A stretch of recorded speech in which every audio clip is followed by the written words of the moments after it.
자, 엘리 제사장 시대 때 이스라엘 백성들이 블레셋과 전쟁을 하게 되었습니다. 그래서 첫 번째 전쟁에서 패했습니다. 그래서 어떻게 했죠? 두 번째 나아갈 때 실로에 있는 언약궤, 법궤를 가지고 전쟁에 나갔다가 어떻게 됐냐? 군사 3만 명이 죽고 엘리의 두 아들 홈니와 비느하스가 그 전쟁에서 죽게 되고, 그리고 언약궤를 빼앗깁니다. 그리고 그 소식을 들었던 엘리 제사장이 자기가 안고 있었던 의자에서 떨어져 목이 부러져 죽게 되었다라는 것을 우리가 지난주 말씀까지 우리 쭉 진행을 해 왔습니다. 이 언약궤를 어떻게 생겼나 이렇게 보면요. 사진을 보여주세요. 언약궤 첫 번째 사진. 자, 이게 이제 언약궤인데 이 위에 하나님께서 내가 너와 만나겠다 이렇게 말씀을 해주셨거든요. 이 크기가 어떻게 되냐면 이 길이가 114cm예요. 이렇게 긴 걸로. 그리고 그 옆으로는 정사각형 모양으로 약 70cm예요. 70cm. 약 그러니까 30cm가 요 정도 되잖아요. 그러니까 60에 70. 예? 요만한 거죠. 그래서 길이가 1m가 좀 넘는. 자, 이 언약궤가 왜 중요하면 하나님이 내가 거기에서 너와 만나주겠다 이렇게 말씀을 해주셨거든요.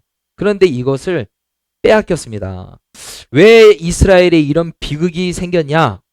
하나님을 경외하지 않았기 때문이다 라는 거고, 그리고 하나님은 경배의 대상이고 찬양의 대상인데 하나님을 이용해서 전쟁에서 이기려고 했기 때문에 하나님께서 이 재앙이 임하게 되었던 것이죠. 자, 이스라엘은 블레셋에게 법궤를 빼앗기고 블레셋에게 완전히 패한 것 같지만 오늘 말씀에 보면 반전의 사건이 일어납니다. 그 내용이 무엇인지 좀 말씀을 나누도록 하겠습니다. 1절을 다시 한번 읽어볼까요? 1절 시작. 블레셋 사람들이 하나님의 궤를 빼앗아 가지고 에베네셀로서부터 아스돗에 이르니라. 예. 자, 원래 실로에 있었는데요. 다음 사진. 저 오른쪽에 보면 실로라고 써 있죠. 저기에서 갖고 와가지고 에베네셀에서 전쟁을 했다가 거기서 빼앗겼습니다. 그래서 이 블레셋 사람이 이 갖고 온 빼앗은 언약궤를 어디로 갖고 왔냐면 아스돗이라고 되어 있죠. 지중해 이렇게 되어 있는데 아스돗, 저기가 블레셋의 수도입니다. 블레셋은 5개의 동시가 연합된 나라예요. 여기 보면 아스돗, 에그론, 가드 이렇게 되어 있잖아요. 근데 그 밑으로 아스글론 그리고 가사 이렇게 되어 있어요. 이 5성읍이 연합으로 해가지고 블레셋이라는 나라가 되었습니다. 그러니까 지중해 옆에 이 바다 근처에 있는 도시가 연합된 그 나라가 되는 거죠. 근데 블레셋의 신의 이름이 뭐냐면 다곤입니다. 2절 말씀해 보니까 블레셋 사람들이 하나님의 궤를 가지고 다곤의 신전에 들어가서 다곤 곁에 두었더니 그랬습니다. 이 다곤 신이 어떻게 생겼나? 사진을 보면 이렇게 생겼습니다. 상체는 사람이고 밑에는 하반신은 물고기예요. 왜 물고기였을까요? 바다 근처에 있었잖아요. 그러니까 바다의 수호신이라고 생각을 했던 겁니다. 여러분 근데 이 모양 보니까 어떤 상표 모양이랑 비슷하게 생기지 않았습니까? 스타벅스랑 약간 비슷해요. 스타벅스 보세요. 이전에 비슷하게 생겼죠. 그러면 저게 다곤이냐? 모르겠습니다. 설교를 준비하면서 비슷하게 생겼다. 저의 생각이에요. 저게 다곤이다. 이건 아니에요. 그러나 비슷하게 생겼다. 네. 자, 다곤 신전이 이 장소가요 성경에 몇 번 등장합니다. 언제 등장하냐면 대표적으로 삼손이 두 눈이 다 뽑힌 상태에서 그 완전히 그 굴욕을 당할 그때 블레셋의 신전 이 다곤 신전에 가 있을 때 마지막에 어떻게 죽어요? 하나님 앞에 기도하면서 하나님 나에게 마지막에 힘을 주세요 해서 다곤 신전에 있는 두 기둥이 있는데 그 두 기둥을 손으로 밀어가지고 넘어지면서 거기에 있는 사람들이 몇천 명이 죽는단 말이에요. 거기가 다곤 신전이에요. 그리고 이스라엘의 초대 왕이었던 사울이 블레셋과 전쟁을 해서 패했습니다. 그래서 블레셋의 군사에게 목이 베어서 죽게 돼요. 그 사울의 목을 벤 것을 이 다곤의 신전에 갖다 놓았습니다. 그 장소가 바로 이 다곤 신전이 되는 거예요. 자, 고대 시대의 전쟁은요, 그냥 백성과 백성, 군대와 군대의 전쟁으로 끝나는 게 아니고 신과 신의 전쟁이라고 생각을 했습니다. 그러니까 전쟁을 해서 여기가 이기면 우리가 너희의 신을 이겼다라고 생각을 하는 거고, 전쟁에서 지면은 우리의 신이 저 신보다 약하다, 그래서 패했다라고 생각을 했어요. 고대 시대에는. 그러니 이 블레셋 사람, 이 블레셋 군대들과 이스라엘들과 싸움을 해서 그들이 이겼단 말이에요. 그러니까 기고만장이 되는 거예요. 왜냐하면 우리가 전쟁에서 그냥 이겼다 하고 끝나는 게 아니라 우리의 신 다곤이 이스라엘 신을 이겼다라고 생각을 하기 때문에 기고만장이 되는 거예요. 처음에 1차 전쟁 때 이 이스라엘 백성이 온다 해가지고 엄청 두려워했거든요. 왜 그랬냐면 소문을 들었단 말이에요.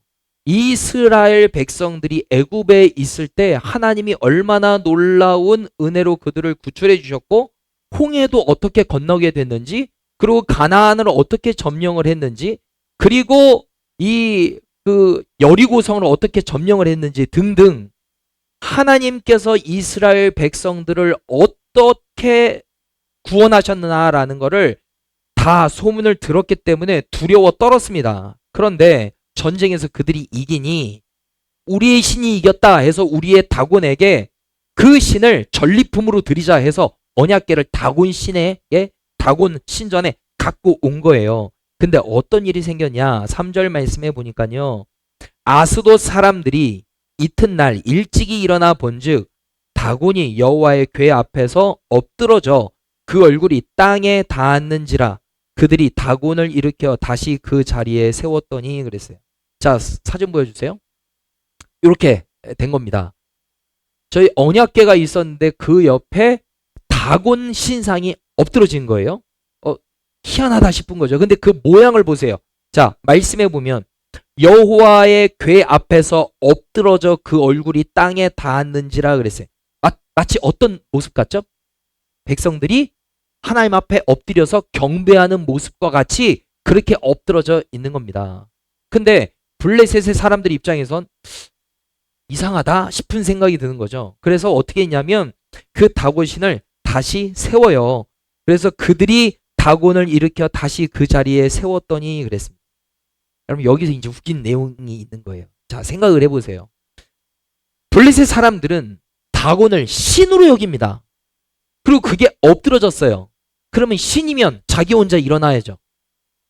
자기 혼자 일어나야 되잖아요. 그런데 블레셋 사람들이 어떻게 했다고요? 다곤 신을 일으켜줬다고요. 사람이 신을 일으켜준 거예요.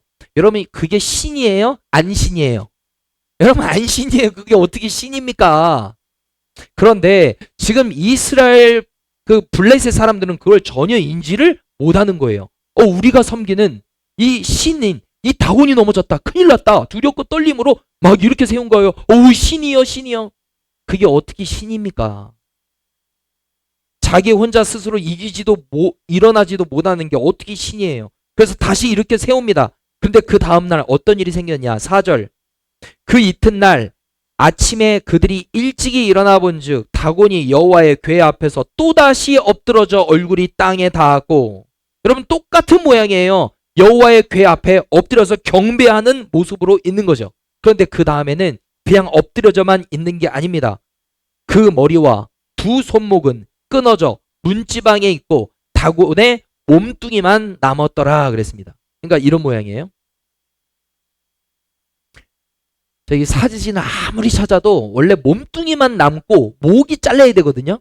근데 목이 안 잘리고 몸뚱이가 잘렸어요. 아무리 찾아도 없어. 그러니까 머릿속으로 머리가 잘렸구나 그냥 생각하세요. 네. 이 다곤 신전에 아침에 가보니까 엎드려져 있어요. 똑같이 언약궤 앞에 경배하는 모습입니다. 그리고 다곤의 머리가 잘렸고 두 손목이 잘렸다라고 했어요. 끊어졌다. 여러분 이게 상징하는 바가 있습니다. 그냥 엎드리니까 그냥 잘려졌구나라는 게 아니라 머리가 잘렸다는 건 뭐예요? 여러분 생각이 이제는 없어지게 되었다라는 거예요. 하나님께서 그렇게 행하신 거예요.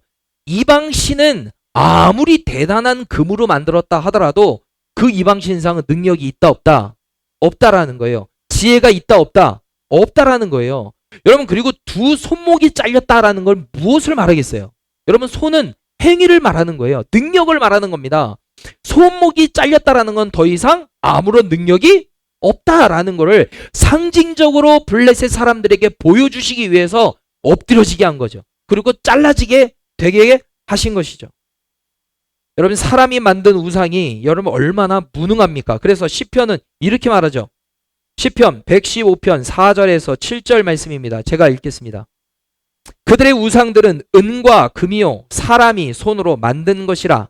입이 있어도 말하지 못하며 눈이 있어도 보지 못하며 귀가 있어도 듣지 못하며 코가 있어도 냄새 맡지 못하며 손이 있어도 만지지 못하며 발이 있어도 걷지 못하며 목구멍이 있어도 작은 소리조차 내지 못하느니라.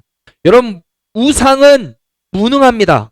그러나 우리가 믿는 하나님은 유능을 넘어서 전능하신 줄로 믿습니다. 여러분 우리가 믿는 하나님은 전능하신 하나님이신 줄로 믿습니다. 자 5절 말씀에 보면 그러므로 다곤의 제사장들이나 다곤의 신전에 들어가는 자는 오늘까지 아스돗에 있는 다곤의 문지방을 밟지 아니하더라 그랬습니다. 이 무속신앙 샤머니즘에 막 이게 사로잡혀 있는 분들은 요즘도 그래요. 문지방 밟지 마라 물지방.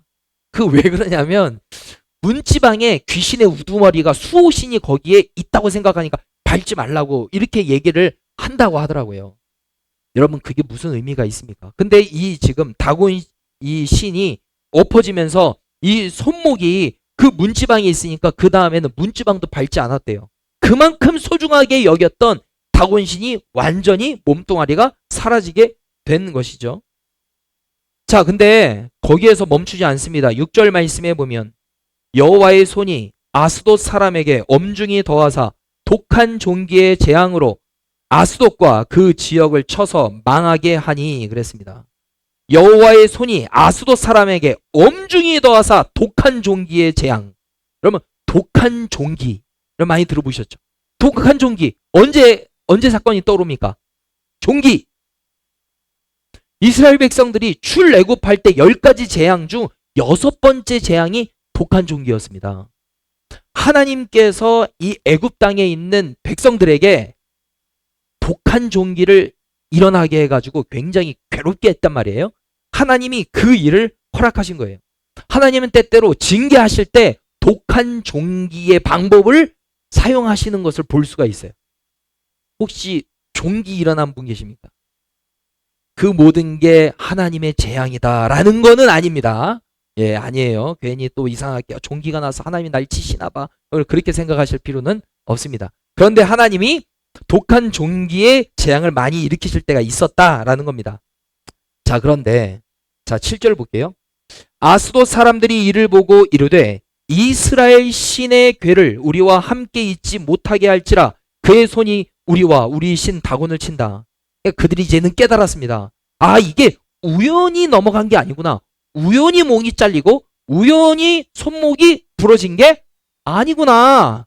하나님, 이스라엘 백성들이 믿는 신이 우리를 쳤구나. 우리를 친다 하면서 깨달은 거예요. 여러분 이때 깨달으니 다행이지 시간이 지났는데도 계속 못 깨달으면 어떻게 되겠어요? 애굽골 나는 거예요. 점점 더 종기에서 끝나겠습니까? 더 큰 엄청난 재앙이 그 땅에 임하게 됐겠죠. 그러니까 그들이 깨닫고 난 다음에 어떻게 하냐? 자, 8절. 이에 사람을 보내어 블레셋 사람들의 모든 방백을 모으고 이르되 우리가 이스라엘 신의 궤를 어찌하랴 하니 그들이 대답하되 이스라엘 신의 궤를 가드로 옮겨가라 하므로 이스라엘 신의 궤를 옮겨갔더니 여기 지금 반복해서 나오는 단어가 무엇이냐면 이스라엘 신의 궤예요. 처음에는 말씀에 보면은 하나님의 궤로 시작을 합니다. 여호와의 궤로 시작을 해요. 근데 오늘 말씀에 보니까 이제는 이스라엘 신의 궤예요.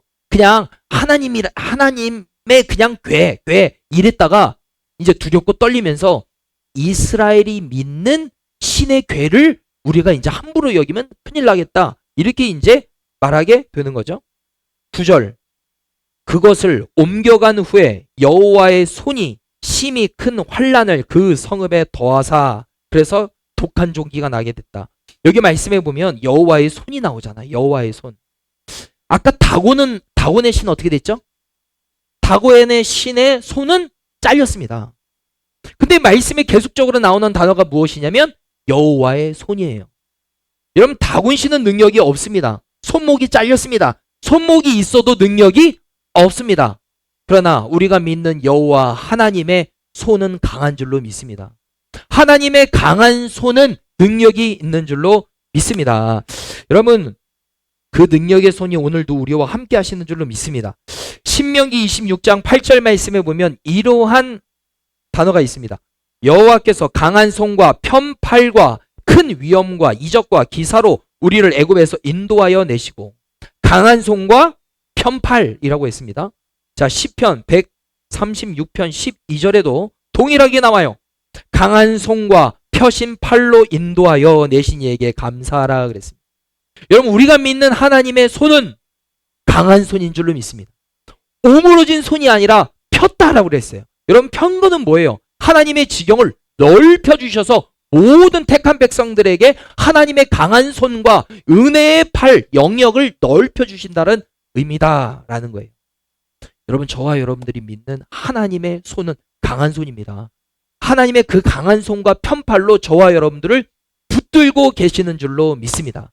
여러분, 이것을 믿으셔야 돼요. 이스라엘 백성들이 출애굽해서 광야에 있을 때 계속해서 만나를 먹으니까, 그들이 계속해서 먹으니까 질렸습니다. 물렸어요. 그래서 이스라엘 백성들이 뭐예요? 원망하고 불평합니다. 모세에게. 아니, 우리 언제까지 만나만 먹일 거야? 하면서 원망하고 불평해요.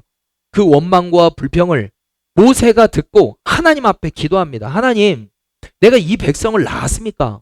이 백성을 내가 이 광야에서 어떻게 이끌어갈 수 있겠습니까? 저 너무 힘듭니다. 막 이렇게 하는 거예요. 그러니까 하나님 뭐라고 말씀을 하시냐면, 모세야, 내가 그들에게 고기를 먹게 하겠다라고 말해요. 근데 모세가 그러면 주시면 좋겠습니다 하면 되는데, 어떻게 하냐면, 하나님, 지금 이스라엘 백성의 인원이 200만 명입니다. 250만 명이에요. 이 많은 사람들을 어떻게 먹일 수 있겠습니까? 라고 그렇게 말하거든요. 그때 하나님이 뭐라고 말씀을 하시냐? 신명기 11장 23절 말씀을 함께 읽겠습니다. 시작. 여호와께서 모세에게 이르시되, 여호와의 손이 짧으냐? 내가 이제 내 말이 내게 응하는 여부를 보리라. 아멘. 아멘. 주님이 뭐라고 말씀하셔요? 여호와의 손이 짧으냐? 하나님은 강한 손과 편팔인데 그것을 믿지 못하고 어떻게 하냐면, 내 손이 짧으냐? 내가 능력이 없니? 나의 전능함을 넌 믿지 못하니? 라고 말씀을 하셔요. 그렇게 하고 와서 어떤 은혜를 베풀어 주시냐? 하루 길을 갈 정도로 그랬습니다. 여러분, 사람이 하루 길을 가려면 그래도 꽤 몇 킬로를 갈 거예요. 그 사방 몇 킬로 가는데 2규빗이 찰 정도로 메추라기를 보내주셨습니다. 여러분, 하루에 열심히 걸으면 10km를 간다고 해보세요. 10km를. 그러면 사방 10km에 약 1m 정도의 메추라기가 쌓일 수 있도록 하나님이 그렇게 보내주셨다라는 거죠. 근데 우리는 그거를 믿지를 못하는 겁니다. 하나님의 강한 손과 편팔, 그래, 이스라엘 백성들은 그렇게 경험을 했겠지. 그러나 그 은혜가 나에게도 임하겠어? 라고 생각한다는 말입니다. 하나님은 감기나 뭐 작은 질병 같은 거는 하나님이 고쳐주실 수 있겠지. 그러나 큰 질병? 그거는 하나님도 어렵지 않겠어? 우리 스스로 하나님의 영역, 하나님의 능력을 어떻게 해요? 제한한단 말입니다. 주님이 말씀하셔요. 나의 손이 짧으냐? 라고 말씀하십니다. 내가 능력이 없니? 라고 말씀하십니다. 여러분, 저와 여러분들이 믿는 하나님의 손은 강한 손인 줄로 믿습니다. 여러분, 표심팔인 줄로 믿습니다. 그 하나님이 오늘도 저와 여러분들의 삶을 붙들어 주시고 계심을 믿습니다. 여러분, 그 하나님을 온전히 믿게 되기를 예수님의 이름으로 축복합니다. 자, 10절 말씀에 보니까 이에 그들이 하나님의 괴를 에그론으로 보내니라. 지금 계속 다니는 거예요. 왜요? 폭탄 돌리게 하는 거예요. 이거 우리가 못 갖고 있겠다. 빨리빨리 절로 보내, 저쪽으로 보내 해서 블레셋의 각 지역으로 계속 보내요. 에그론으로 보내니라. 하나님의 괴가 에그론에 이른즉 에그론 사람이 부르짖어 이르되 그들이 이스라엘 신의 괴를 우리에게로 가져다가 우리와 우리 백성을 죽이려 한다 하고 다 소문을 들은 거예요. 그거 갖고 있으면 종기 생긴다며, 그거 갖고 있으면 막 그 신이 넘어진다며, 이거 우리에게도 갖고 오지 마, 우리에게 갖고 오지 마세요 하고 막 거부를 하는 거죠. 그리고 그들이 결국에 어떻게 했냐. 11절 이에 사람을 보내어 블레셋 모든 방백을 모으고 이르되 이스라엘 신의 괴를 보내어 그 있던 곳으로 돌아가게 하고, 이제는 더 이상 이거 갖고 있지 말자. 이거 완전 폭탄이야, 폭탄. 이거 저쪽으로, 저 나라로 다시 돌려보내라고 하는 거죠. 12절 죽지 아니한 사람들은 독한 종기로 치심을 당해 성읍의 부르짖음이 하늘에 사무쳤더라. 그 하나님의 법궤 가지고 있다가 블레셋이 지금 초토화되었던 겁니다. 여러분, 이스라엘 백성들은 언약궤를 도구로 이용해서 전쟁에서 이기려고 했지만 하나님께서는 블레셋 땅에서 하나님 스스로 그들을 물리치며 그들에게 재앙을 내려 그들이 하나님을 경외하고 두려워하게 만드셨습니다. 여러분, 저와 여러분들이 믿는 하나님의 손은 강한 손인 줄로 믿습니다. 능력의 하나님이신 줄로 믿습니다. 여러분, 우리가 믿는 하나님은 능력의 하나님이셔요. 능력의 그 손으로 우리를 지켜주시고 보호해주시고 승리의 은혜를 허락하여 주시는 하나님이신 줄로 믿습니다.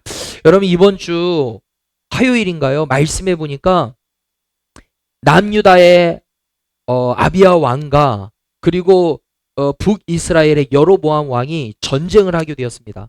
남유다의 병력은 40만 명, 북쪽의 병력은 80만 명, 정확하게 2배입니다. 그런데 이 남유다는 전쟁을 하기 전에 하나님 앞에 기도합니다. 하나님, 우리에게 언약 주셨죠. 하나님, 우리에게 약속해 주셨죠. 우리가 주님을 의지합니다 하면서 큰 소리를 외치면서 하나님 앞에 부르짖어요. 역대하 13장 15절 말씀입니다. 유다 사람이 소리 지르매 그랬습니다. 소리 질렀다는 것은 우리가 이제는 큰일 났다, 이게 아닙니다. 유다 사람이 소리 지르매라는 것은 하나님 앞에 기도의 소리를 높인 거예요. 하나님 도와주옵소서 라고 기도의 소리를 올려드린 거예요. 그러니까 유다 사람이 소리 지를 때에 하나님이 여로보암과 온 이스라엘을 아비야와 유다 앞에서 치시니, 누가 쳤다고요? 하나님이 치셨다고요. 여러분, 앞뒤로 꽉 막힌 상황에서 유다 백성은 전열을 갖추고서 우리가 무기 더 준비하자 하지 않았습니다. 하나님 앞에 부르짖었습니다. 왜요? 하나님의 강한 손과 편팔로 우리를 붙드시고 구원해 주실 것을 믿었기 때문에 이 아비야는 백성들과 함께 우리가 하나님 앞에 기도하자, 그렇게 했단 말입니다. 자, 18절 보니까 그때 이스라엘 자손이 항복하고 유다 자손이 이었으니 이는 그들이 그들의 조상들의 하나님 여호와를 의지하였음이라. 왜 이겼다고요? 여호와를 의지했기 때문에. 여러분, 오늘도 동일합니다. 오늘을 살아가는 저와 여러분들도 동일합니다. 하나님을 의지하고 앞뒤가 꽉 막혀 있는 그 상황일 때 전능하신 하나님의 손, 강한 손과 편팔로 붙들어 주시는 하나님을 바라보고 기도의 손을 높이 올리고 하나님 앞에 부르짖을 때 그때 주님께서는 너 나 의지하는구나, 너 나 의뢰하는구나, 너 나를 붙드는구나, 내가 너를 도와줄게 하고서 주님이 구원의 은혜, 승리의 은혜를 허락하여 주시는 줄로 믿습니다. 여러분, 저와 여러분들이 오늘 이 말씀을 기억하셨으면 좋겠습니다. 여러분, 하나님의 손은 능력이 있습니다. 하나님은 강하십니다. 하나님은 손이 오므러지셔서 그냥 내 근처에 있는 사람만이 아닙니다. 온 우주 만물을 창조하시고 다스리고 통치하시고 섭리하시는 분이 우리가 믿는 하나님이신 줄로 믿습니다. 하나님은 강한 손과 편팔로 오늘을 살아가는 여러분들을 붙들고 계시는 줄로 믿습니다. 여러분, 우리가 믿는 하나님은 다른 신보다 조금 더 우월한 분이 아니고 다른 모든 신은 거짓 신입니다. 우상입니다. 아무런 능력이 없습니다. 그러나 우리가 믿는 분은 참된 신이요 참된 능력의 하나님이신 줄로 믿습니다. 그 하나님이 여러분의 삶 가운데 어떤 은혜를 베풀어 주실지 기대하는 마음으로 여러분 기도할 수 있게 되기를 예수님의 이름으로 축복합니다. 이번 명절 기간에 우리가 좀 기도 제목을 삼았으면 좋겠는 것은 무엇이냐면, 우리가 이번 그 명절 때 가족들을 만나러 갈 때는 나는 선교사다 이런 마음으로 가셨으면 좋겠어요. 왜 선교사냐? 나는 가족을 섬겨서 가족 구원하러 나는 이번에 명절 때 친척들을 만난다 이런 마음으로 가셔요. 그래서 섬기려는 마음으로 가세요. 좀이라도 늦게 가서 전 다 구웠을 때 가려고 하지 마시고, 일찍 어떻게 해서든지 반찬 싸가지고 제일 먼저 도망가야지 하지 마시고, 제일 끝까지 계시고 힘든 일 여러분들이 하시고, 나는 선교한다, 나는 이들을 섬기러 왔다, 그래서 나를 통하여서 저 사람들의 마음의 문이 녹아질 수만 있다면 주님 나를 사용하여 주시옵소서. 이러한 섬기려는 마음으로 가실 때 주님께서 저와 여러분들을 통하여서 가족들의 마음의 문이 열려지고 또 장애물들이 무너지고, 그래서 하나님께로 한 발짝 더 가까울 수 있게 되는 놀라운 은혜가 있게 되기를 예수님의 이름으로 축복합니다. 기도하겠습니다.